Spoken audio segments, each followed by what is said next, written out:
Bismillahirrahmanirrahim. Assalamualaikum warahmatullahi wabarakatuh. Sebelum kita masuk ke bagian berikutnya, mari kita berdoa dulu. Bismillahirrahmanirrahim. Allahumma sholli ala sayyidina Muhammad sallallahu alaihi wasallam. Ini dia bagian berikutnya.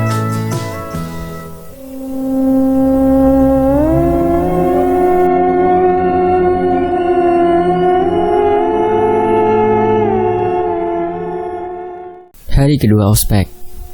Aku berangkat sekolah dengan jalan kaki. Seperti biasa, ibuku selalu menyiapkanku sarapan. Setelah berpamitan kepada kedua orang tuaku, aku melangkah keluar rumah dan memulai hari ini dengan Bismillahirrahmanirrahim. Baru saja aku membuka pintu pagar rumah, seseorang memanggilku. Sari? Hei, Anna. Hei juga kak. Sendirian aja nak? Iya, kamunya sibuk sama Sari sih, meledek Ana. Lah, gue kan disuruh mereka. Ya udah sana. Kenapa ya lu nak? Nggak begini. Nggak apa-apa kak. Satu kata berjuta makna. Pagi-pagi udah bikin bad mood, kata Ana. Sorry. Gue juga nggak tahu kenapa mereka milih gue. Soal Sari, gue nggak ada apa-apa sama dia. Emang kenapa? Lu cemburu, kak? Kalau enggak, kenapa marah-marah? Gak tahu. Pusing gue dengerin jawaban lu. Lu tuh bego atau apaan sih? Seraya bangkit dan pergi. Ana, ada apa denganmu? Apa benar kamu cemburu karena aku dekat dengan Sari? Tapi aku cukup tahu diri bahwa Sari sedang menyukai orang lain, dan ada seseorang yang menyukainya. Aku cukup sadar bahwa aku hanya bisa bermimpi memiliki pujaan hati seperti Sari. Aku duduk termenung sendirian di kantin. Seketika para siswa udah pada datang. Aku mencoba menggunakan mata kiriku karena mulai merasa bosan. Dari beberapa siswa, kebanyakan mereka berwajah keledai. Ada yang badannya sobek-sobek penuh darah. Ada yang kepalanya begitu besar, lebih besar dari badan, dan banyak lagi. Hari ini mungkin akan menjadi hari yang melelahkan. Ditambah lagi dengan Ana yang tiba-tiba marah padaku. Tiba-tiba ada seseorang datang menghampiriku. Netra, lu? Iya, gue di sini. Kenapa? Ngapain lu di sini? Lu ngedekam di gua berapa lama? Gue sekolah di sini. Gue kelas bahasa. Oh, jawabku. Gue tahu apa yang lu lakuin. Apa maksudnya? Gue tahu apa yang tadi lu lakukan pada siswa-siswa itu, kata dia. Gue nggak ngerti, tanyaku. Dia pun pergi meninggalkanku. Lagi-lagi aku dibuat bingung oleh orang. Dia merupakan teman SMP ku juga. Banyak yang dari SMP tempat asalku. Namanya adalah Razita. Ia biasa dipanggil Z. Menggunakan kacamata, berambut panjang, sedikit kurus. Tidak. Mungkin di usianya fisiknya sekarang sempurna. Dari dulu ia terkenal banyak diburu oleh para cowok. Dia itu sedikit jutek dan so cool. Kring, tukang es lewat. Aku berjalan menuju ruang OSIS di mana mereka sudah menungguku dari tadi. Langsung saja kami memulai kegiatan hari ini. Aku bersama Sari berjalan menuju kelas di mana kami seharusnya berada. Kami mulai acara dengan memberikan sedikit materi yang memang wajib diberikan. Saat jam istirahat, aku dan Sari pergi ke kantin untuk makan. Saat kami di sana, beberapa siswa datang menghampiri kami. Kak, boleh minta waktunya? Iya, ada apa? Kami tadi minta tanda tangan ke salah satu kakak tingkat, dan ia ngasih tugas untuk dapat tanda tangan itu. Oh ya, siapa? Nggak tahu namanya kak. Nama kalian siapa? Aku Riri dan ini Reva, jawab siswa-siswa itu. Terus kalian dikasih tugas apa? Tanya Sari. Maaf nih kak, bukan bermaksud kurang ajar. Katanya kakak ini disuruh nampar kakak ini, jawab Riri. Buset, dia nyuruh anak-anak ini bawa Sari harus nampar aku. Aku melihat Sari yang hanya tertawa. Maaf kakak, jawab si Reva. Orangnya kayak gimana sih? Cantik kak, rambutnya panjang. Tadi kami lihat ia sedang mendengarkan sesuatu dari headsetnya. Headset? Iya kak, warna putih, jawab Reva. Ana, teriakku dalam hati. Plak. Maaf kak, ucap lembut Sari sambil mengangkat jarinya dan membentuk huruf V. Buset, belum siap udah main gaplok, kataku. Hehe, maaf. Kak, boleh sekalian minta tanda tangannya nggak? Boleh, tapi saya kasih tugas juga ya. Apa kak? Kalian bilang sama yang nyuruh tadi. Tunggu pembalasanku. Hehe, jawab Riri. Aku dan Sari pun memberikan tanda tangan pada kedua siswa ini. Setelah istirahat selesai, kami kembali ke kelas. Dan betapa ributnya kelas tempatku. Ternyata di situ ada yang sedang berkelahi dan mereka sama-sama merupakan peserta ospek. Meja sudah berantakan karena perkelahian ini. Woi, apaan ini pada berantem? Dia yang mulai, kata siswa satu. Apaan lo duluan yang mulai? Jawab siswa dua. Apa masalahnya? Tanyaku. Sebutlah nama mereka Randi dan Sandi. Gue gak sengaja nyenggol, dia malah sewot. Lu nyenggol? Lihat baju gue ketumpahan air. Gue kan udah minta maaf, lo nya aja yang sewot.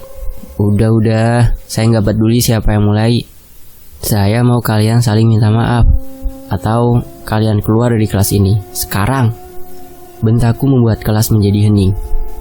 Beberapa siswa di luar melihat ke arahku, tapi aku tak mempedulikan mereka. Para siswa ini masih saling bertatapan tanpa bicara. Lakukan, atau saya keluarkan kalian dari sini. Gue minta maaf. Gue juga, jawab Randi. Setelah mereka bersalaman, aku menyuruh mereka untuk kembali membereskan meja-meja yang berantakan akibat ulah mereka berdua. Setelah semua kembali tenang, kelas ini kembali diisi dengan keheningan. Brak! Suara meja yang kupukul. Saya gak mau ada kejadian memalukan seperti ini lagi. Ini sekolah, bukan ring tinju. Pikirin kedua orang tua kalian yang udah capek bekerja hanya ingin melihat anaknya sukses di masa mendatang. Bukan seperti tadi. Sekarang kalian berada di sini, lalu kalian pulang. Tiba-tiba kalian mendengar kabar bahwa orang tua kalian telah tiada. Sementara kalian seperti ini, malu. Apa yang akan kalian katakan seketika orang tua kalian bertanya, gimana sekolahnya? Apa kalian akan jawab dengan jawaban yang membuat orang tua kalian sakit hati? Atau kalian akan menjawabnya dengan jawaban yang membuat orang tua kalian menangis bahagia karena melihat anak mereka sukses? Siswa-siswanya diam. Sekali lagi saya dengar keributan di sini, bukan hanya pelaku, tapi kalian semua akan saya biarkan, ancamku. Aku dan Sari membuat beberapa aturan yang pada akhirnya kami sepakati. Hari ini begitu luar biasa, aku harus lebih banyak bersabar. Setelah kelas selesai, para siswa mulai bubar. Kak, sabar kak, kata Sari. Capek dengar kasus kayak gitu. Ya sabar kak, emosi gak akan menyelesaikan masalah. Iya Sari, aku paham. Sekarang kita ke ruang OSIS lagi ya. Siapkan untuk besok. Iya. Setelah rapat di ruang OSIS untuk hari esok, para rekan-rekan sudah pada pulang. Dan hari ini, aku menyuruh Sari untuk pulang duluan, karena ada hal yang harus kulakukan sepulang sekolah. Aku berjalan sendiri menuju gerbang. Plak! Sebuah tamparan mendarat di pipiku. Anak, sakit. Lucu banget lihat lo ditampar Sari. Ternyata menyenangkan juga ya. Sini lo gua tampar. Gak boleh. Lo ngapain sih nyuruh mereka kayak gitu? Ikut gue yuk, ajak Ana. Kemana nak? Tanyaku. Temenin gue kak. Iya tapi kemana? Bawel lu kayak wartawan aja. Tanpa banyak bertanya lagi, aku hanya berjalan mengikuti Ana dari belakang. Hingga akhirnya kami tiba di sebuah toko buku. Wah jelas Ana pintar. Mainnya aja ke toko buku. Beda denganku, pulang main PS. Ngapain sih nak, kita kesini sih? Kita main go-kart, ya cari buku lah, kata Ana. Iya maksudnya buku apa? Gue mau cari novel. Oh kirain mau cari buku pelajaran. Banyak kali di rumah kalau buku pelajaran. Kami berkeliling gak jelas. Ana yang terus saja mengambil buku dan memasukkannya kembali ke jajaran. Sementara aku dari tadi mondar-mandir mencari tempat duduk. Kebanyakan orang-orang di sini membaca sambil berdiri. Kok mereka kuat ya? Jika sudah cinta terhadap sesuatu apapun dilakukan. 1 jam sudah berlalu. Ana masih sibuk dengan bacaannya. Sementara aku hanya mendengarkan lagu-lagu dari handphoneku. Ayo, ajak Ana. Akhirnya.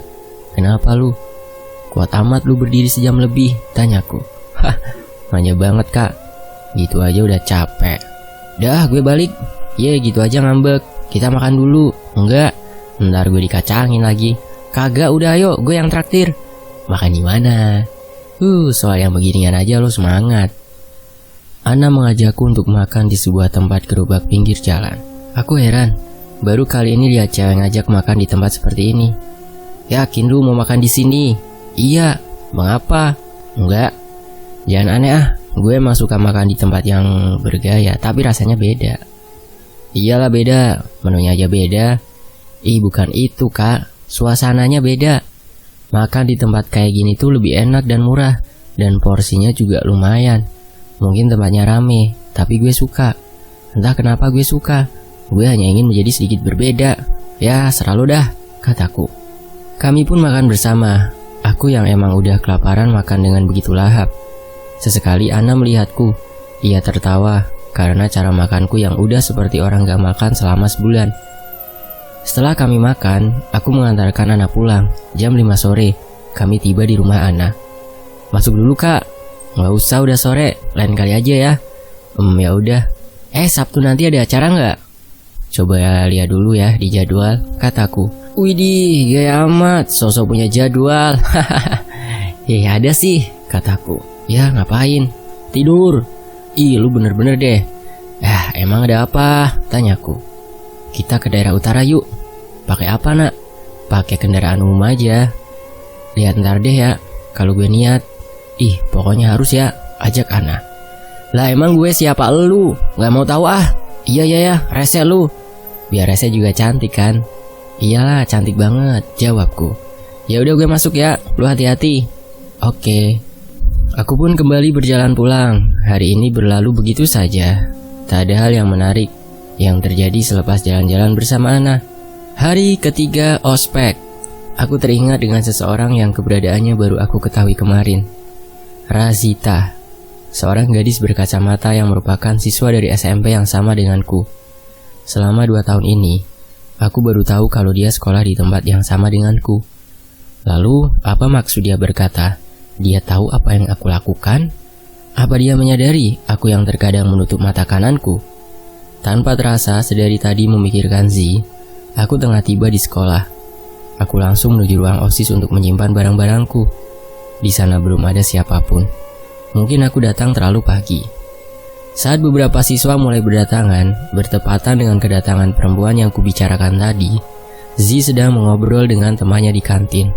Aku terus memperhatikannya, dan tiba-tiba seseorang menghampirinya, kemudian memberikan sesuatu pada Z. Apa yang ia kasih? Aku mencoba menggunakan kekuatan mata kiriku, hanya sekedar ingin tahu bagaimana dia. Apa yang kulihat berbeda. Ia mengenakan sebuah mahkota layaknya seorang ratu, dengan mengenakan gaun berwarna merah, dan di punggungnya terdapat sayap seperti kelelawar dengan warna hitam pekat. Apa sebenarnya dia?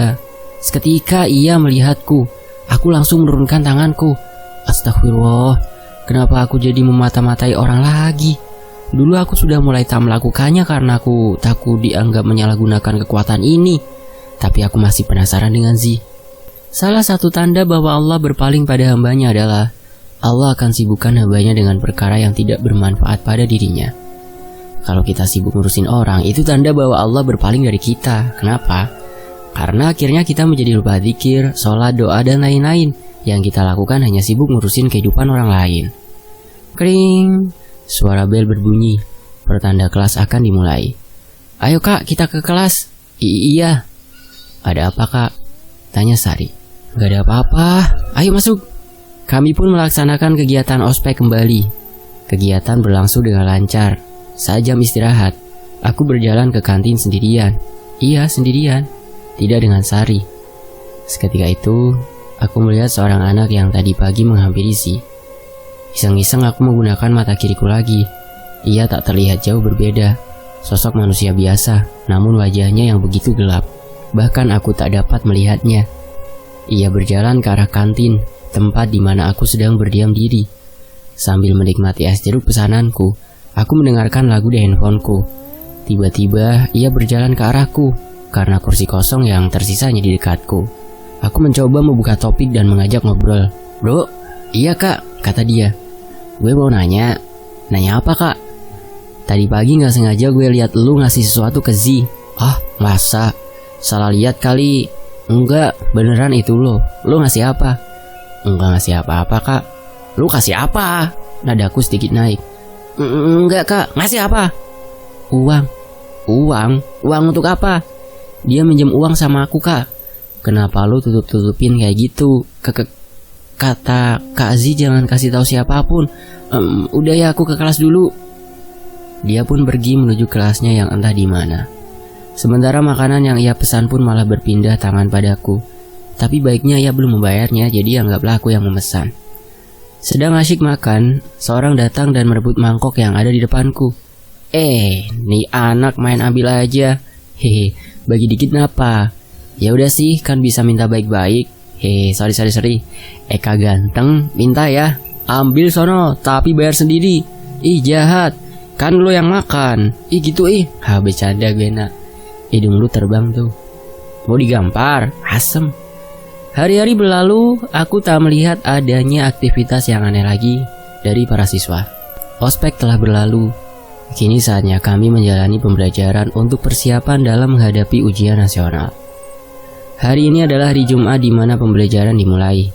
Aku duduk sebangku dengan Ana. Meski pada awalnya ada orang yang mengejek karena mengira aku berpacaran dengan Ana. Tapi aku tak peduli apa kata-kata orang. Saat di kelas, Ana menjadi sedikit pendiam dibanding sebelum-sebelumnya. Setauku dulu, ia sangatlah aktif di kelas.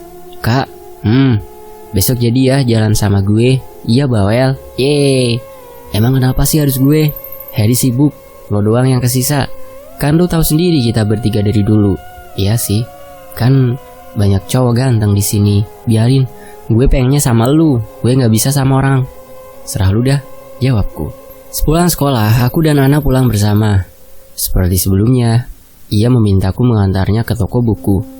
Awalnya, aku hanya ingin memenuhi keinginannya, tapi hati dan tawaran ditraktir mengalahkanku. Hanya saja kali ini kami tak jalan kaki. Kami menggunakan sepeda yang aku bawa dari rumah. Wah, romantis sih. Gak juga sih, dipikir ngegoes itu bawa orang kepekel. Tapi bawa anak kok kerasa ringan ya. Mungkin aja dia kurus. Aman simpan sepeda di sini, kata Ana. Aman, udah. Ayo, masuk. Kami berjalan ke arah toko buku. Bruk. Aku bertubrukan dengan seseorang. Sorry. Kalau jalan lihat-lihat dong. Ucapku menatap orang ini.